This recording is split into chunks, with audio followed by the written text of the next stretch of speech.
Instead, she burst into tears. And I was taken aback, and my grandfather pulled the car over on the side of the road, and he had never said one harsh word to me, by the way. In our entire relationship, he never did say a harsh word to me, by the way.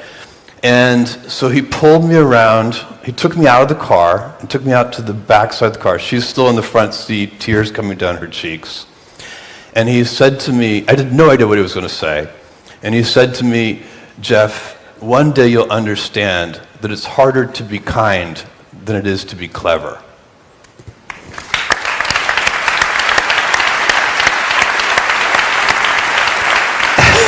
And the reason I think this is a very meaningful lesson is because there's this idea that technology is clever but not kind. Yeah. And in some ways, it's a choice. Mm-hmm. And technology is just a tool that one can use. That's right. And you need to be clever to make technology, but you can be kind in applying it. Yeah. And I do think that for most of all, you should also feel very at ease, not only in being clever, but equally being kind in what you do.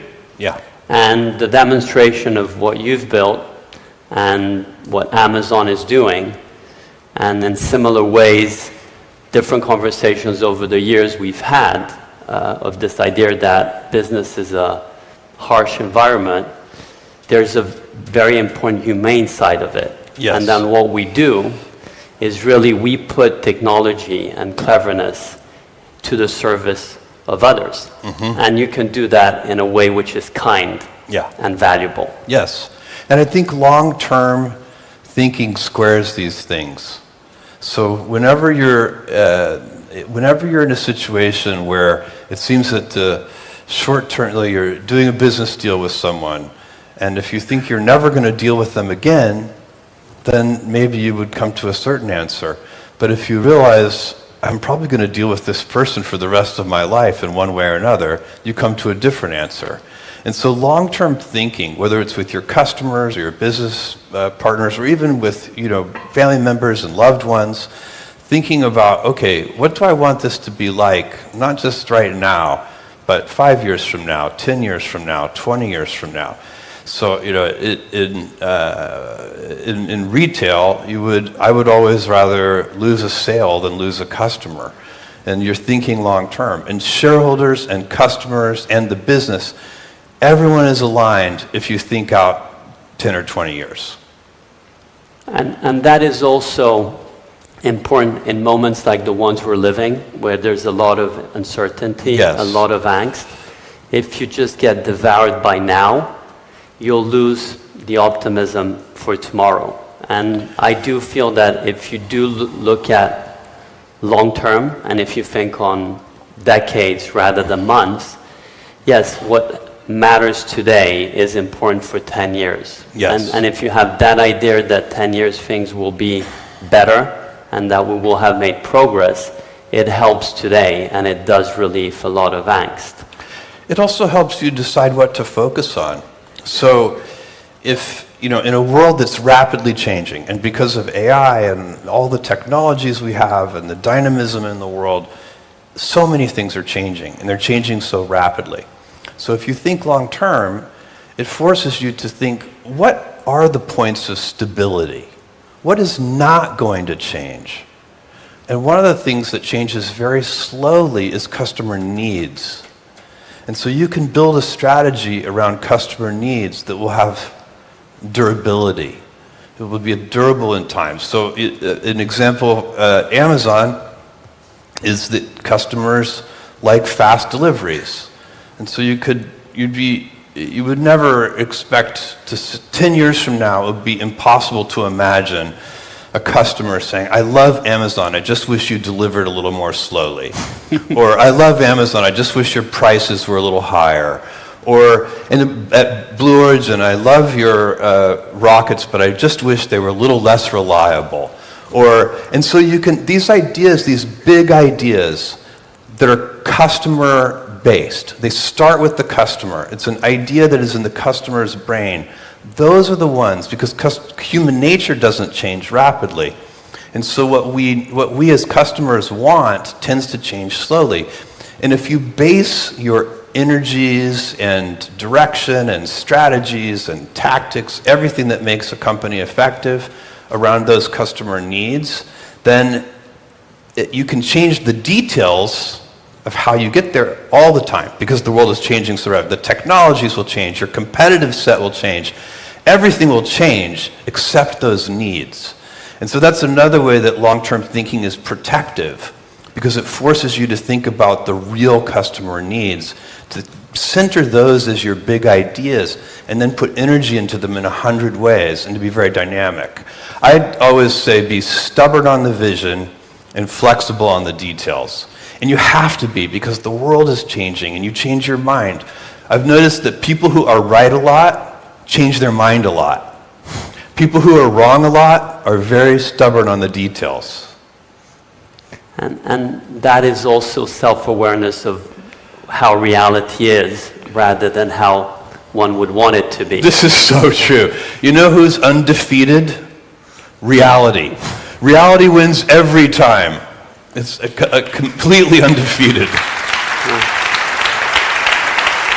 And I think this is really important, particularly to who is starting their careers, to make sure that reality is really key in what you do. And the other part that I think is really valuable, Jeff, and today we wanted to speak about dreams and to be able to be dreaming and be building. And sometimes you just dream, but you're not able to build. Other times you just build, but can't dream. And a lot of people know you as a founder, as a builder.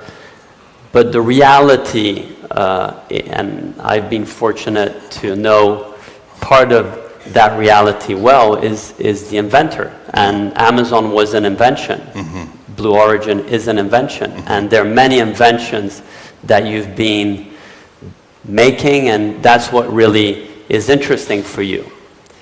How can you make sure that as you invent, and one of the main topics that we've discussed is how it's important to wonder, mm-hmm. how it's important to explore. Mm-hmm. But as you invent and you wonder, how were you able not to get lost? Well, that is such a good question, and really my best thing, my favorite thing, is to be with a small group of people with a big whiteboard in front of me and inventing. I am an inventor. This is my fundamental nature.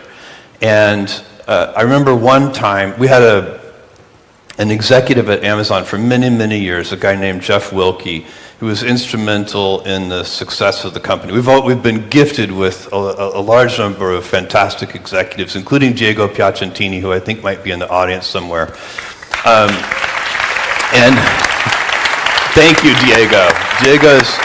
Diego's contributions to Amazon are legendary. And to Vento too. So thank you, Diego.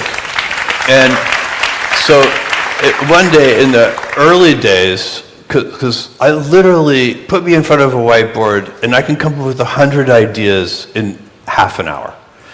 And early in Amazon's history, Jeff Wilke came to me one day. He worked for Amazon for a quarter of a century, but this is when he probably knew me only for a year. And he said, Jeff, you have enough ideas to destroy Amazon. And this was such a shocking idea for me. As a founder, I had the great luxury of always being able to hire my tutors. They would hire these experienced senior executives, brilliant people like Diego and Jeff Wilke, and there were several others too. And I would listen to them, and they would teach me. And Jeff said, you have enough ideas per minute, per day, per week to destroy Amazon. I was like, what do you mean? He's like, you have to release the work at the right rate that the organization can accept it. And he was a manufacturing expert, and so his view of the world was every time I released an idea, I was creating a backlog, a queue, work in process.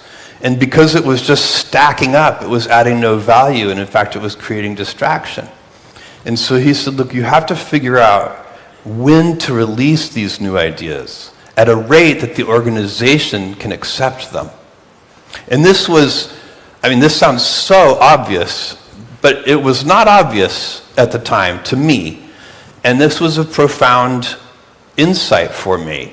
And so I started prioritizing the ideas better, keeping lists of them, keeping them to myself until the organization was ready for the ideas.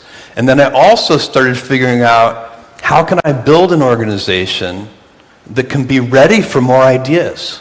That's about having the right senior team and the right leadership and getting those people the executive bandwidth so that they could do more ideas per unit time. And so, and that is what we built. We built a company that's very good at inventing and doing more than one thing at a time. And you do want to build, as the company gets bigger, you do want to be able to do more than one thing at a time. But that idea of releasing the work was very profound for me. And it made us operationally more effective while still being inventive.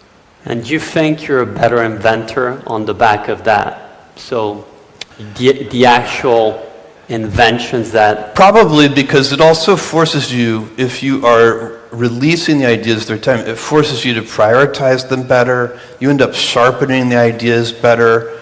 And so, yeah, it probably does. But you have to wander. Thank you. Wandering, just one more thing on wandering. Wandering is so important because wandering is a kind of humility. So sometimes when people think about, how much should I wander? Wandering sounds so inefficient. But the only way to go straight to your destination is if you know where you're going. And sometimes you know where you're going, but sometimes you don't.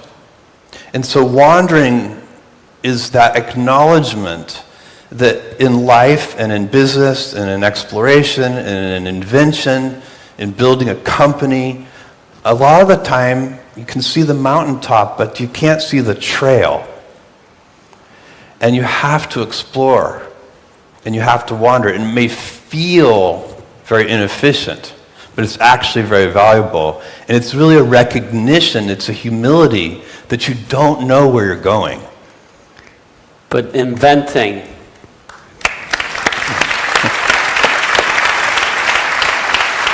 But inventing has a dose that is not efficient. And right. it does require time to get ideas, to learn. Yes. To dream. Yes. On the other hand, you need to be efficient once you start building that. That's right. And iterate. These are different things for different times. Sometimes when you know where you're going, yes, you should be very efficient. So how to put it in harmony and not balancing. And I know you don't like to balance. Right. And so how can you put in harmony the dream side and the build side? And by the way, just to fill that out a little, I don't love the word balance because it implies a trade-off.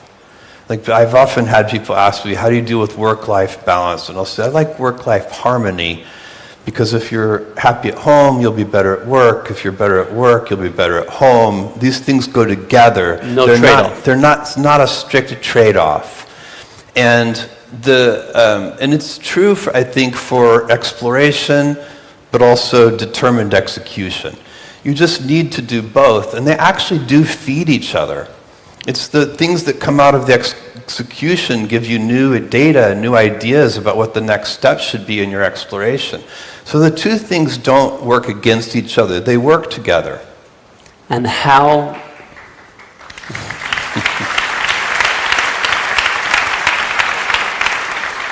So how would you advise young founders in practical terms, to be able to be in harmony with both? The touchstone, the thing you always go back to, is those customer needs. So that's the only way that I could advise any founder or entrepreneur, is to deeply understand what are the big ideas that their customers want. And you should ask them, ask your customers, but it's not sufficient. You also have to invent on their behalf, because the biggest breakthroughs, the most important ideas, customers don't know to ask. They don't know to ask for those things. That's why you have to dream, and you have to use your intuition and your gut and your heart. All of the data that gets used in business is essential. If you're in business and you're not looking at your data, trust me, your competitors are going to beat you. But if you're only looking at your data, you also will not win, or at least not win big. Because the most important decisions that every person makes when they're building something new is made with intuition. You cannot prove it, but you have an instinct and a hunch. And then you'll pay attention. If that turns out to be wrong, it won't be a big deal. You'll correct. I'd like to go back in the future, 25 years ago. I was studying here in Turin, not very far away, in the engineering school. It was the miracle of internet and mobile phones together. I was actually doing a startup called CiaoWeb, which was a portal. There were many portals. Portals were also being financed by vendors who were selling you technologies and financing that technology. And e-commerce was going to be everywhere. Penetration rates seemed incredible. The speed at which that was going to happen was imminent. And it was exciting and incredible, and Amazon existed, and it was already a public company then. And then it just blew up. Everything blew, and you had the internet bubble. Today we have similarities with AI. And we have this incredible sense of optimism and excitement, and everything is going to be there now. How do you feel about this moment? And what do your instinct, taking us back 25 years ago, can help us detect? Because my instinct are of caution. Mm-hmm. Well, okay, so to take you back in time, in the year 2000, when the internet bubble burst, Amazon's stock, in a very short period of time, went from $113 a share to $6 a share. And by the way, it's split many times since then. I don't know, 20 for one, or maybe even more. I don't have the number. But so these prices have nothing to do with today's stock prices.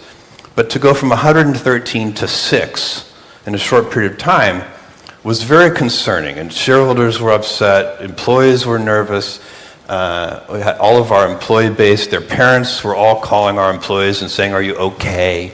You know, this was the environment of great nervousness. But I looked at the numbers in the business, and every month, as the stock price went from 113 to 6, a number of customers went up every month. Our gross profits went up every month. Our operating expense, we were still in a loss position, but our losses as a percentage of sales went down every month. Every single business metric, new customers, customer repeat purchases, everything that we were monitoring through that entire period kept getting better. And so that's one observation about bubbles in general.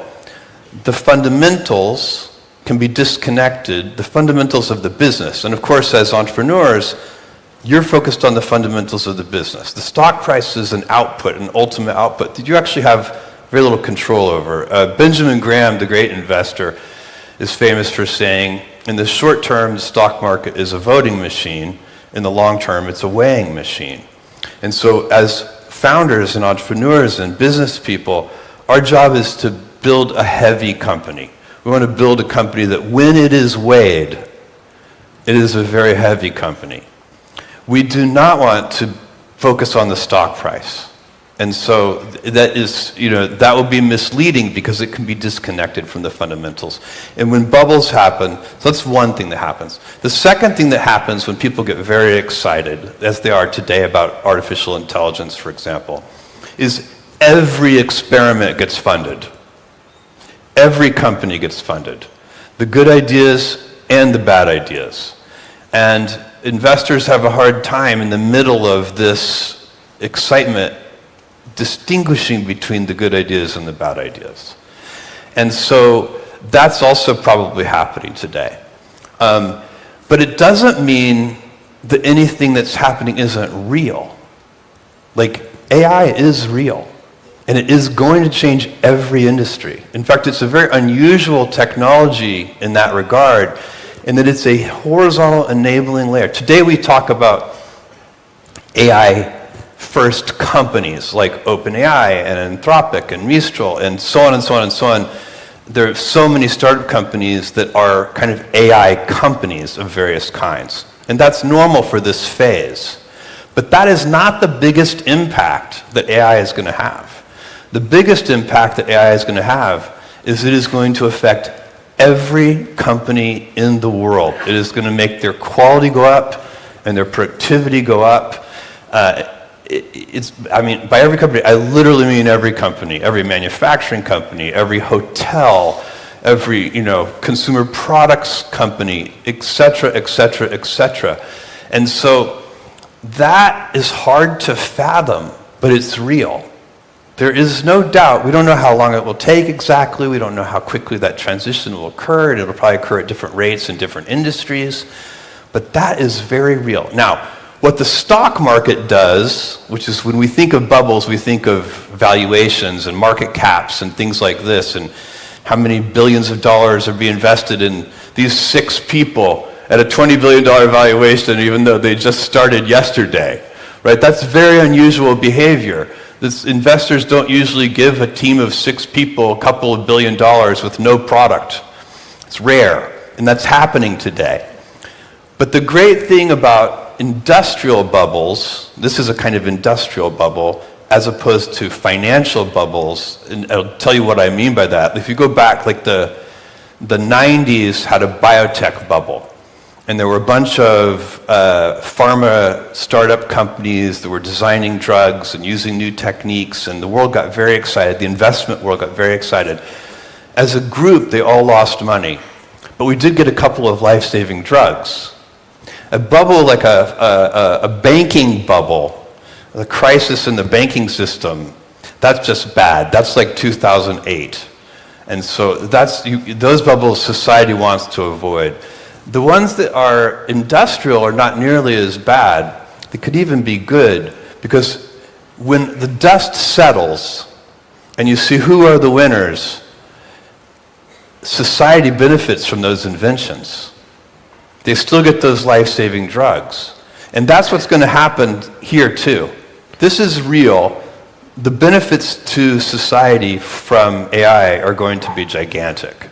And if we go back 25 years ago, when the internet was in that bubblish moment, no one would have predicted a lot of the industrial benefits of that industrial bubble. And the fiber, huge investments that were put in infrastructure. It's a perfect example. But all of that fiber optic cable that got laid, and by the way, the companies who laid all that cable went out of business. They literally went bankrupt. But the fiber optic cable was still there, and we got to use it.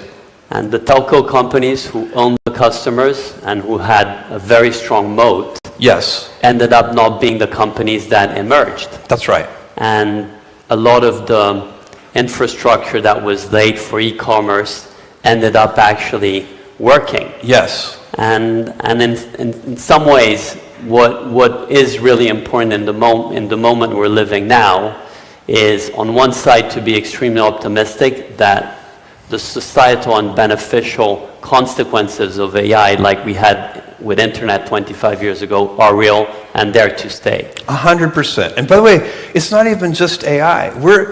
We are all gifted, everybody in this room, we're gifted to live in a moment of time when there are multiple golden ages going on.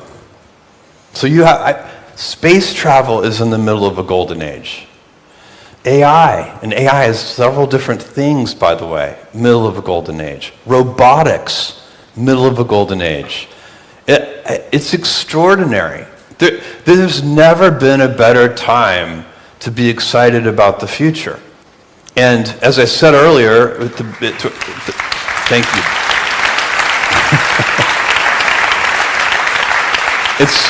This rapid rate of change is fantastic for entrepreneurs. And I think what's really important of what we just discussed is on one side to decorrelate the bubbles and their bursting consequences that might or might not happen from the actual reality. Exactly. And that if you look at AI similarly to the internet or similarly to electricity, it's going to be broadly diffused. Correct. And it will go everywhere, and everyone from us as people to companies will be using it and benefiting from it. That's right. And so we need to just be extremely open in being able to adopt it and not necessarily think like back in the days that electricity was only going to be applied for light bulbs, or electricity was only going to be applied for a fridge. Civilizational abundance comes from our inventions. So 10,000 years ago, or whenever it was, somebody invented the plow. And we all got richer. And that's what happens. One step at a time, we build tools. And the tools increase, I'm talking about all of civilization. These tools increase our abundance. And that pattern will continue, and AI is a gigantic part of that. Space travel is going to be a big part of that. I don't see how anybody can be discouraged who is alive right now. And as we come to a conclusion of this talk, though I would have enjoyed to continue it for much longer, Jeff, the future we have ahead, and as you said, we should be very encouraged by its future. And we had during these days a lot of what's happening, which is at the intersection of software and hardware, or at the intersections of bits and atoms. And we had here one of our companies, CNH, the CEO Garrett spoke about tech and iron, agriculture equipment, and how that's becoming very different, and somehow these are becoming robots. Yeah. Cars, we had Archer company we're associated, and how cars are becoming flying cars. The reality is my daughter Vita, who's here, was very disappointed when I showed her a flying car, which is a child of a helicopter and a drone, and it's not actually a car that then flies, but it will happen. And healthcare, which is a sector where we've been spending a lot of time and looking at machines that Philips do, where surgery is going to become more and more precise and more clever thanks to this combination. We are in Turin, which not only has its roots in cars and automotive, but also in aviation and space. Because from the engines that were applied to cars and multiple machines, trucks, agricultural equipment, they also went in planes and ultimately on rockets. And combustion will stay on rockets. Yeah. And we have a very strong base here in Turin, a lot of companies, a lot of excitement. You're spending a huge amount of time in Blue Origin. Yeah. Very few people know how hard you're working on it.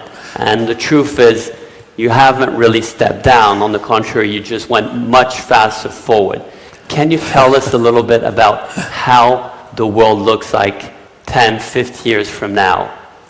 Well, so I'm working very hard on Blue Origin. I'm working very hard on AI. I'm the least retired person in the world, and I will never retire because work is too much fun. It will never happen. And Lauren is, you're for it. She knows it makes me happy. And so look, Blue Origin, we're at the end of this month, or maybe the first week in November, we're going to launch our New Glenn vehicle, and we're sending NASA's Escapade satellite into orbit around Mars. So that's about to happen. We are building a lunar lander that is going to land on the moon here in just a few years, and also very exciting. It's hydrogen powered. We developed being 20-degree Kelvin, very, very cold, 20 degrees above absolute zero, 20-degree Kelvin electric-powered, solar-powered cryocoolers, so that we can keep liquid hydrogen liquid and have it be a storable propellant in space. This is very hard to do. We already have made amazing progress on it, because hydrogen is the highest performing fuel for rocketry, for space travel, but it has this problem that it has to be kept so cold that historically it hasn't been able to be used on deep space missions because it just boils away. So we're solving that problem, making hydrogen a storable fuel. We are doing R&D into how to build solar cells from lunar regolith on the surface of the moon. Because if you're going to go to the moon and stay on the moon, you need to be using the resources of the moon. You need to be harvesting the moon to make that cost effective. So the moon will be a launch pad. The moon is a gift from the universe. It's so close to Earth. It's only 3.5 days away. We can launch and get to the moon anytime. Unfortunately, to get to other planetary bodies, they have very rare launch windows. Mars, you can go to Mars once every 26 months or so. And so the moon is really a gift, and it has a very low gravitational field, only 1/6 of Earth's, which means it takes about 30 times less energy to lift a kilogram of mass off the moon than it does to lift it off the Earth. So we can use the moon as a rocket fuel depot to go to the rest of the solar system. One of the things that's going to happen in the next, it's hard to know exactly when, it's 10 plus years, but I bet it's not more than 20 years. We're going to start building these giant gigawatt data centers in space. So these giant training clusters, those will be better built in space because we have solar power there 24/7. And the solar power there there are no clouds and no rain, no weather. So you can build. We will be able to beat the cost of terrestrial data centers in space in the next couple of decades. And so space will end up being one of the places that keeps making Earth better.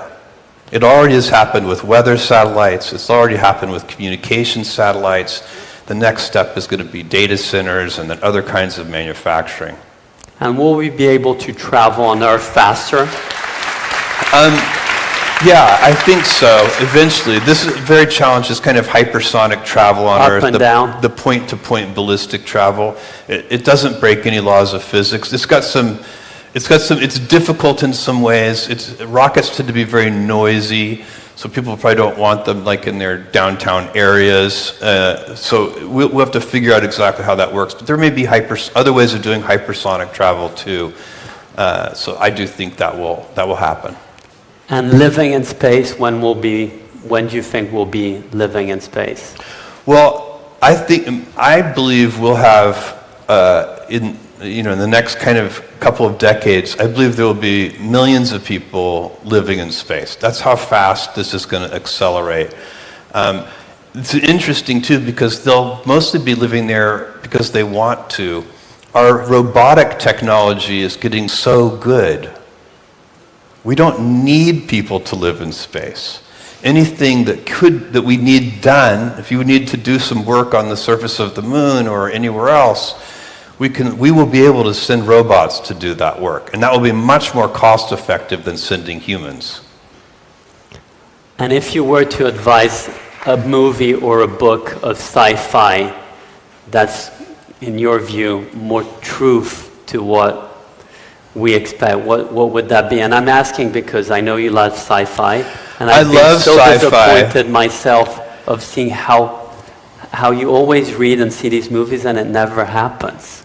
I've read so much science fiction, just starting in that little town in South Texas, where I spent my summers with my grandfather. Someone had donated his science fiction collection to the local library, which is this town of only 3,000 people. And over the course of a few summers, I read my way through that. All the classics, Asimov and Heinlein and so on.